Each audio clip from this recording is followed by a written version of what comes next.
Senang sekali rasanya di tahun baru ini kita bisa bersama-sama berkumpul. Dan siapkah saudara semua untuk menjalani tahun 2021 ini bersama dengan Tuhan? Amin. Saya undang seluruh jemaat bangkit berdiri. Mari kita bersama-sama memuji Tuhan. Haleluya.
karena Kau beserta dengan kami.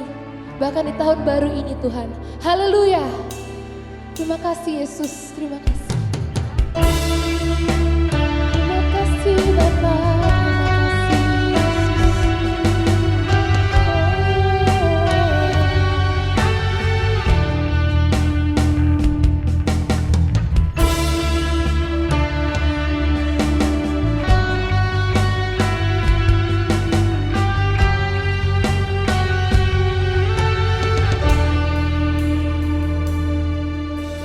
Bapakku datang dan berseru.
kesempatan hari ini kami boleh bersama-sama berkumpul dan beribadah bersama.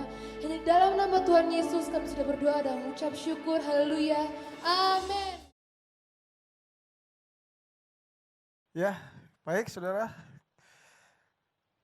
Kita bersyukur karena kita bisa beribadah di awal tahun, maksud saya minggu pertama di tahun 2021. Nah, hari ini kita masuk di dalam khotbah yang pertama, saudara. Ya, judulnya Rencana Tuhan. Saudara dipilih oleh karena kasih karunia, saudara. Ya, kita ini dipilih dan ditetapkan oleh karena kasih karunia. Baik, apa yang Alkitab katakan, saudara? Yang Alkitab katakan adalah ini, ayatnya mengatakan 1 Petrus pasal 1 ayat yang kedua. Kita mulai dari ayat-ayat awal, saudara. Ya, firman Tuhan mengatakan, yaitu orang-orang yang dipilih, nah tadi judulnya dipilih oleh karena kasih karunia, saudara. Yaitu orang-orang yang dipilih sesuai dengan rencana Allah. Siapa itu? Saudara dan saya. Jadi saudara itu dipilih sesuai dengan rencana Allah. Di sini ayatnya mengatakan, orang-orang yang dipilih sesuai dengan rencana Allah. Jadi saudara harus bersyukur kalau engkau menjadi orang percaya, ya, karena saudara dipilih.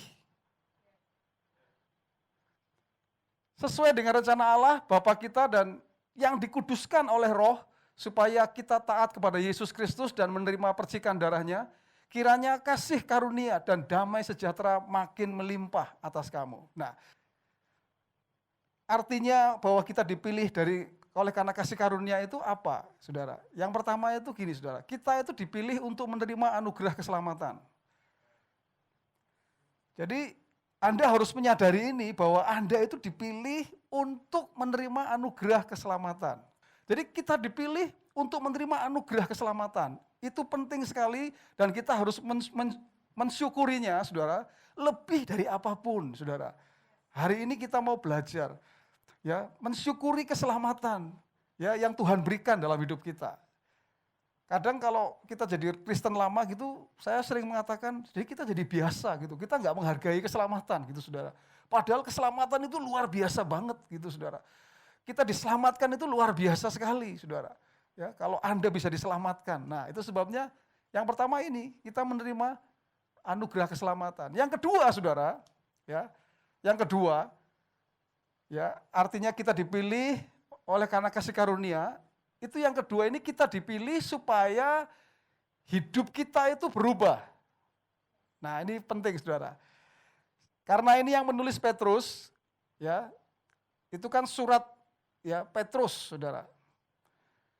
Kehidupan Petrus itu berubah sejak ia dipilih oleh Yesus menjadi muridnya.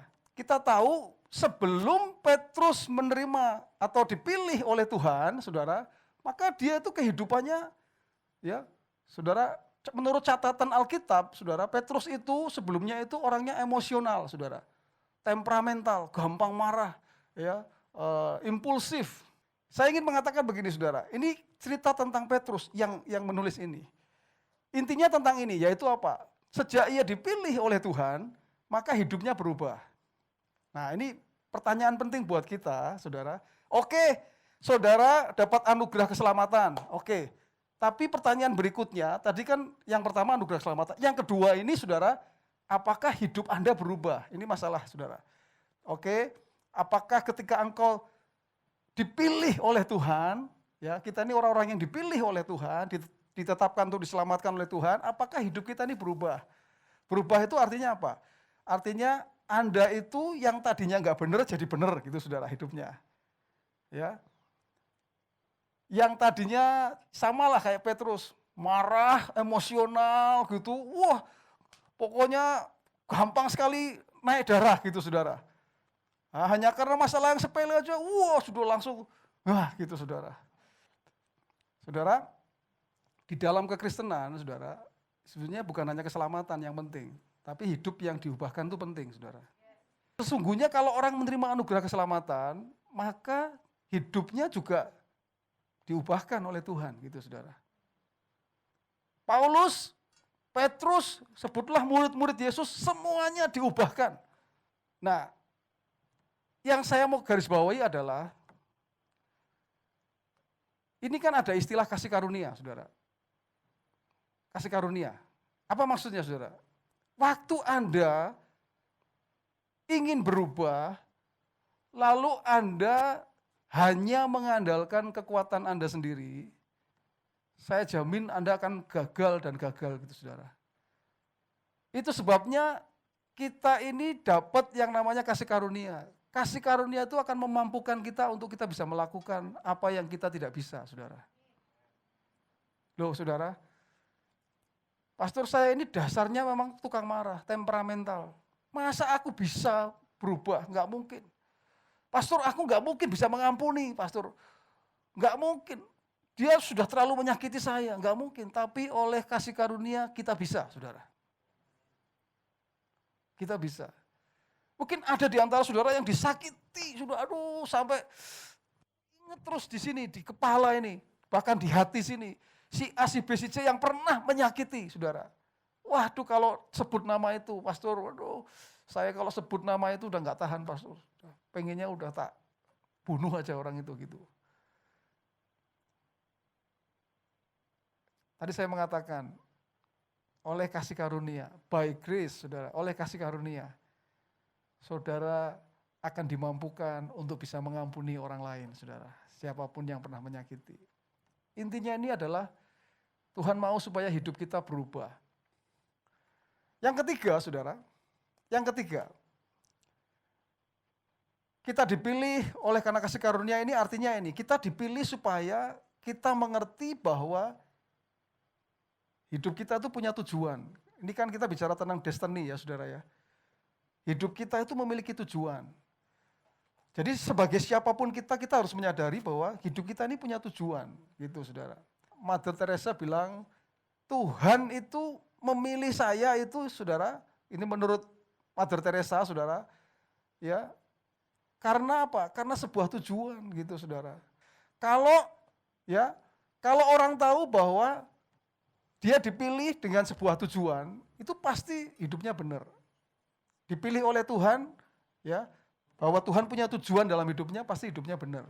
Tapi kalau dia nggak ngerti bahwa dia dipilih oleh karena tujuan, ada tujuan yang Tuhan sedang rancangkan, kan kita bicaranya greater destiny. Destiny itu bicara tentang tujuan yang dirancangkan oleh Tuhan, saudara. Ya, kalau dia nggak ngerti, saudara, kalau orang tidak ngerti bahwa hidupnya ada tujuan, tidak heran hidupnya nggak jelas, gitu, saudara. Maksudnya gimana sih, pastor? Hidup dengan tujuan itu bagaimana? Oke, contoh ya, saudara ya. Ya, kalau kamu sebagai ayah, kalau engkau sebagai ayah, saya tanya, kalau ayah itu kan bicaranya keluarga, ya saudara ya, bicaranya keluarga. Pertanyaan saya, kira-kira kalau engkau sebagai ayah, kamu punya tujuan gak terhadap keluargamu? Apa hanya ya sudahlah pokoknya saya jadi ayah, saya cari makan, cari duit, ya, lalu buat keluarga saya sudah selesai gitu, saudara. Beda kalau apa? Kalau ada seorang ayah, tapi dia itu ngerti bahwa aku ini harus punya tujuan untuk keluargaku. Dan tujuannya itu berangkat dari Tuhan. Dari apa yang Tuhan berikan, saudara. Kalau nggak ada tujuan, nggak heran anaknya nggak ke gereja dia dibiarin, saudara. Anaknya nggak bisa berdoa, anaknya nggak bisa berdoa dalam nama Tuhan Yesus gitu, ya dibiarin, karena dia nggak punya tujuan, saudara. Kalau dia punya tujuan, dia pasti akan memperhatikan, anak saya ini, saya harus didik di dalam Tuhan. Karena dia punya tujuan untuk keluarga. Istri saya ini harus saya didik. Kenapa? Supaya ya kalau dia ngomong, mulutnya itu adalah yang keluar itu perkataan berkat, bukan mencaci maki, bukan gosipin orang, bukan apa, saudara. Itu kalau keluarga punya tujuan. Ada tujuan yang jelas gitu untuk keluarga. Jangan hanya berpikir, ya udahlah aku ngasih makan anakku, ya, ngasih rumah, ngasih semua, lalu Anda merasa cukup itu, sudah. Tapi nggak ngerti tujuannya itu apa gitu, saudara. Tujuannya itu apa?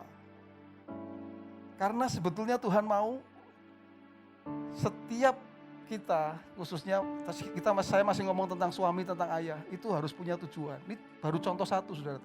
Dalam pekerjaanmu, kau punya tujuan apa enggak nih pekerjaanmu ini loh? Mau kemana? Mau apa? Mau gimana? Berangkat dari Tuhan. Tuhan itu sudah merancangkan satu kehidupan yang hebat, saudara. Saya kasih tahu ya, saudara ya. Namanya Royal Priesthood, saudara. Imamat yang rajani. Sudah tahu maksudnya ini? Imam itu bicara tentang melayani. Melayani siapa? Melayani Tuhan. Tapi dia itu melayani pelayan yang rajani. Rajani itu apa, saudara? Rajani itu punya karakter itu loh, saudara. Kalau bangsawan itu, saudara, ya orang-orang yang hidup di kerajaan itu bangsawan itu, saudara, itu punya martabat, punya karakter yang bagus, saudara. Kalau keluarga kerajaan itu harus terhormat, harus bermartabat gitu, saudara. Nah, tahu rencana Tuhan itu membangun kehidupan kita tuh seperti itu, saudara. Membangun saudara, kehidupan saudara. Jadi saudara tidak hanya jadi Kristen biasa, jadi orang percaya biasa, tapi Anda ini kalau ya Tuhan ingin supaya Anda itu jadi imam. Imam itu artinya pelayan-pelayan yang melayani Tuhan dalam kehidupan kita sehari-hari dimanapun, ya. Tapi kita punya karakter yang rajani. Kita ini punya karakter yang bermartabat, gitu, saudara. Oh, kalau orang kerajaan tuh nggak macam-macam, saudara. Bahkan kalau bicara tentang nama baik itu dijaga nama baiknya. Jangan sampai ya nama baiknya jadi buruk, gitu. Ya, jangan sampai. Kenapa? Karena ini bicara tentang apa, saudara? Tuhan tuh ingin mengangkat kita sesungguhnya. Tuhan tuh gak main-main sama kita. Tuhan gak ingin kita ini jadi orang-orang yang hanya biasa-biasa, saudara. Tapi Tuhan mau kita jadi orang-orang yang betul-betul orang Kristen yang hidupnya bermartabat, ya, hidupnya itu terhormat, gitu, saudara. Ya, saya bukan ngomong tentang kekayaan ini, saudara, bukan. Karakter kita ini, saudara. Sekalipun justru kita orang sederhana, tapi orang melihat kita ini orang yang punya martabat, gitu loh, saudara. Hidupnya itu benar. Ya, orang yang melayani Tuhan benar-benar. Nah, ini rancangan yang Tuhan berikan. Itu sebabnya, saudara, tadi kan kasih karunia-Nya apa? Hidup kita ini harus diubahkan supaya bisa menggambarkan itu semua, saudara. Supaya kalau orang lihat hidupmu, wah, luar biasa ya. Keluarganya jelas, ya, tujuannya kemana jelas. Anak-anaknya hidup benar semua. Wah, itu dahsyat sekali, saudara. Itu yang disebut destiny yang Tuhan taruh dalam kehidupan kita, saudara. Ya, itu yang Tuhan ingin, ya, yang Tuhan tetapkan, destiny yang Tuhan tetapkan. Tadi saya mengatakan, saudara. Nah, itu sebabnya di akhir ini ingat, saudara, ingat. Kita ini dipilih untuk mendapatkan kasih karunia. Yang pertama yaitu mendapatkan anugerah keselamatan. Ingat itu, yang pertama kasih karunia itu adalah keselamatan. Tapi yang kedua kasih karunia untuk engkau bisa berubah. Hari lepas hari butuh kasih karunia Tuhan. Tuhan, katakan, Tuhan, aku sebetulnya gak mampu nih Tuhan, tapi aku butuh kasih karunia supaya aku bisa mampu untuk melakukan itu, saudara. Kalau kita semakin gak bisa, semakin besar kasih karunia-Nya dalam hidup kita, saudara. Semakin melimpah dalam hidup kita, yang membuat kita mampu, saudara. Dan kemudian kita ngerti bahwa kita dapat kasih karunia, hidup kita ini punya tujuan yang jelas, saudara. Sebagai siapapun kita, Tuhan mau supaya engkau punya tujuan yang jelas. Rumah tanggamu harus punya tujuan. Keluargamu harus punya tujuan, saudara. Semuanya, pelayananmu, pekerjaanmu, tujuannya harus jelas, saudara. Karena itulah yang Tuhan mau. Seluruh hidupmu betul-betul hidup dengan tujuan yang jelas. Saya berdoa setiap kita akan mengalami destiny yang Tuhan tetapkan dalam setiap kehidupanmu. Mari tundukkan kepala kita bersama-sama. Tuhan Yesus, kami bersyukur malam hari ini, Tuhan, karena kami ditetapkan untuk menjadi imamat yang rajani, ya Tuhan. The Royal Priesthood, Tuhan. Kami adalah imam, pelayan-pelayan yang memiliki karakter, yang memiliki martabat, yang betul-betul hidup di dalam kebenaran, ya Tuhan. Seperti yang Tuhan mau, itu yang Tuhan tetapkan dalam setiap, sebagai suami, sebagai istri, sebagai ayah, sebagai siapapun kami, Tuhan. Kami mau menghidupi destiny yang Tuhan berikan. Kami mau meneguhkan, Tuhan, apa yang Tuhan berikan kepada kami ini. melalui persekutuan dengan tubuh dan darah-Mu saat ini ya Tuhan. Biarlah kami akan meneguhkan semuanya itu Tuhan. Karena tubuh dan darah-Mu adalah bukti betul-betul bahwa Engkau menyatakan kasih karunia-Mu kepada setiap kami ya Tuhan. Dan kami mau menikmati persekutuan dengan tubuh dan darah-Mu ini Tuhan. Untuk betul-betul kami diteguhkan ya Tuhan. Supaya kami hidup dalam destiny yang Tuhan tetapkan dalam setiap kehidupan kami. Terima kasih Tuhan Yesus. Terima kasih Tuhan. Kami siap untuk menerima persekutuan di dalam tubuh dan darah-Mu ini Tuhan. Betul-betul meneguhkan kami ya Tuhan. Betul-betul menyatakan Tuhan bahwa sungguh kami mengalami kasih karunia. Kami dipilih Tuhan untuk mendapatkan kasih karunia dari Tuhan. Terima kasih, kami terima dengan sukacita Tuhan persekutuan dengan tubuh dan darah-Mu ini Tuhan. Haleluya, haleluya. Silakan bagi kami. Oh, Kau kuatkan aku bertahan, Kau harapan dalam kesesakan, Kau buktikan kesetiaan-Mu Tuhan. Engkau Allah Immanuel.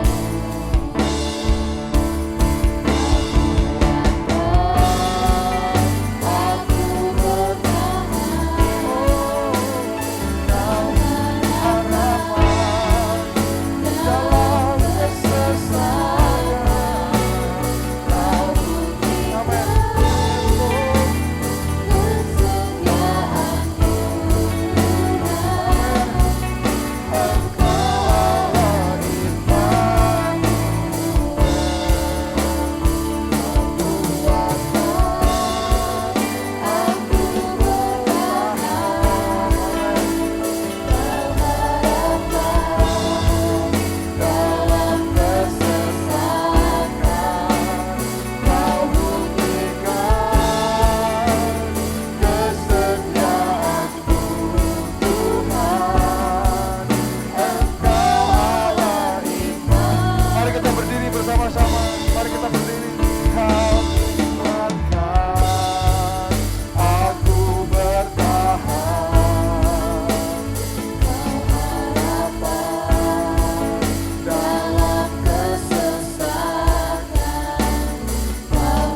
kasih Tuhan. Saat ini kami bersyukur karena kami diberi kesempatan kembali oleh Tuhan untuk mengingat kembali korban-Mu di kayu salib ya Tuhan. Sungguh inilah yang kami syukuri Tuhan. Apa yang Kau lakukan di kayu salib menyelesaikan permasalahan dosa kami, keselamatan kami Tuhan. Terima kasih oleh karena kasih karunia yang Tuhan nyatakan kepada kami boleh mendapatkan keselamatan. Bukan hanya itu Tuhan, oleh karena Engkau mati di kayu salib, Tuhan ingin supaya kehidupan lama kami tinggalkan ya Tuhan. Dan kami boleh memiliki kehidupan yang diubahkan ya Tuhan. Bagaimanapun masa lalu kami, bagaimanapun hidup lama kami Tuhan. Kami tahu Engkau tidak memperhitungkan itu ya Tuhan.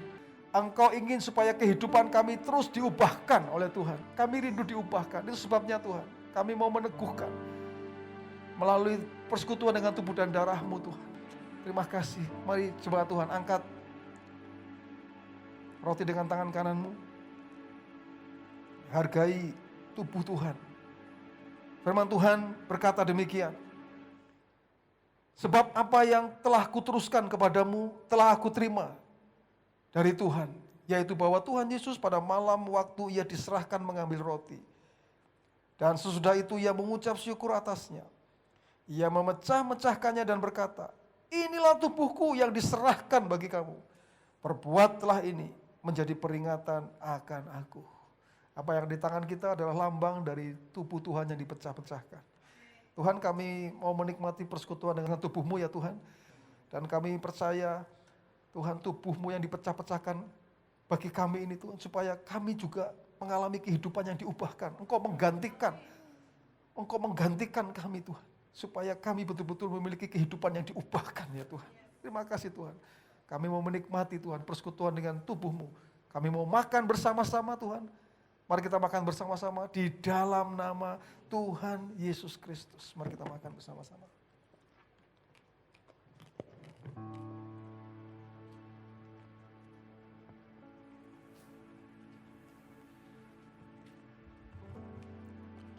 Kita angkat cawan dengan tangan kanan kita.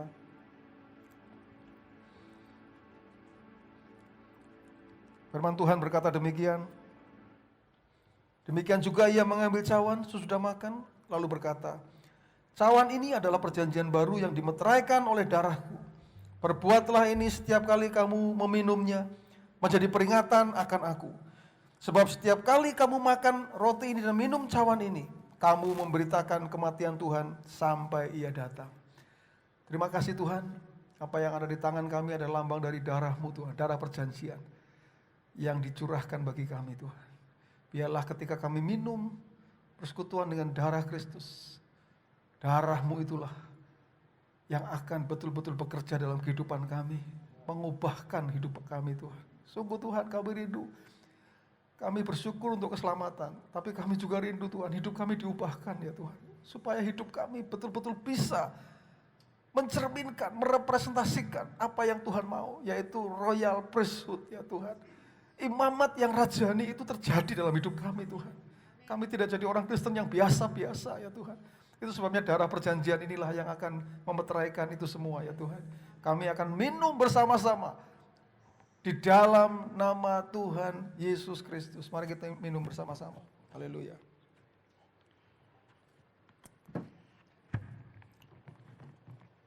Terima kasih Tuhan. Immanuel, Immanuel, Engkau besertaku. Immanuel, Immanuel, Immanuel,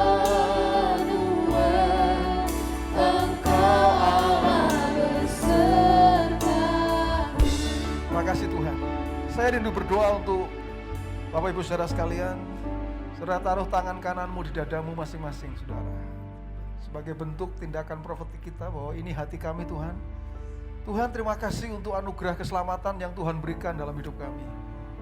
Kami boleh diselamatkan, oleh kasih karunia kami diselamatkan. Kami dipilih oleh Tuhan, terima kasih Tuhan. Kami tidak takut lagi Tuhan, karena kami mendapatkan jaminan keselamatan itu ya Tuhan. Tapi kami tidak cukup hanya itu Tuhan. Saat ini kami menaruh tangan kami di dada kami Tuhan. Kami ingin katakan Tuhan, mari ubahkan hidup kami ya Tuhan. Kami bukan orang Kristen yang biasa-biasa, tapi kami menjadi orang Kristen yang merepresentasikan apa yang Tuhan tetapkan, yaitu imamat yang rajani dalam hidup kami Tuhan. Itu sebabnya kami berkatakan dalam nama Yesus, Tuhan, ubahkan setiap kami Tuhan, menjadi lebih baik lagi Tuhan. Apapun itu dalam nama Yesus. Dan kami mau hidup dalam tujuan yang Tuhan tetapkan dalam hidup kami. Terima kasih Tuhan. Terima kasih. Mari jemaat Tuhan, angkat tanganmu, kedua tanganmu, dan terima berkat dari Tuhan. Jadilah orang percaya yang mengandalkan Tuhan dalam kehidupanmu. Karena Tuhan akan membuat engkau seperti pohon yang ditanam di tepi aliran air. Engkau tidak pernah takut tahun-tahun kering. Apapun yang diperbuat oleh tanganmu, Tuhan akan buat berhasil. Kau akan terus naik dan tidak turun, jadi kepala dan bukan jadi ekor. Kami berkatakan Tuhan, surga terbuka, dibukakannya tingkap di langit, dicurahkannya berkat bagi setiap anak-anak-Mu ya Tuhan, bagi setiap kami, setiap umat-Mu ya Tuhan. Terima kasih Tuhan, hanya bagi-Mu segala hormat, kemuliaan, pujian selama bagi mulai sekarang ini sampai selama-lamanya. Terima kasih Tuhan. Jemaat yang dikasih Tuhan, pulanglah ke rumahmu masing-masing dengan membawa berkat dari Tuhan. Firman Tuhan berkata, Tuhan memberkati engkau dan melindungi engkau. Tuhan menyinari engkau dengan wajahnya dan memberi engkau kasih karunia. Tuhan menghadapkan wajahnya kepadamu dan memberi engkau damai sejahtera. Roh Kudus menyertai engkau mulai sekarang ini sampai selama-lamanya. Di dalam nama Tuhan Yesus, orang percaya katakan bersama, amin. Haleluya. Tuhan Yesus memberkati. Hidup yang